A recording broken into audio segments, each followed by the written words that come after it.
तारीफें करने वालों सच बोलो।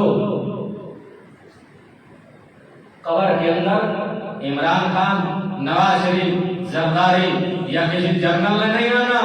कबर के अंदर अगर आना है तो हमना के लाल है। और मैदान हशर के अंदर पेपर पार्टी का झंडा नहीं है, तरीके इंसाफ का नहीं, नूर लीग का नहीं। झंडा होगा तो मेरे नबी का लवाए हमद होगा। दूसरा झंडा मेरा नबी हजरत अबू बकर को देंगे, सदाकत का झंडा होगा। सच बोलने वाले सारे उस झंडे के नीचे होंगे। दूसरा झंडा अदालत का होगा, इंसाफ का, हजरत उमर के हाथ में होगा। सारे इंसाफ करने वाले हजरत उमर के झंडे के नीचे होंगे। तीसरा झंडा हजरत उस्मान के झंडा होगा, सहाबत का। सारे सखी हजरत उस्मान के झंडे के नीचे होंगे।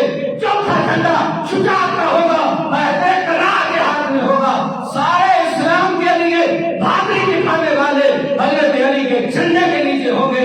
सारे शहादत पाने वाले हजरत हुसैन के झंडे तला होंगे। सारे आजान देने वाले हजरत बिलाल के झंडे की तरह। अल्लाह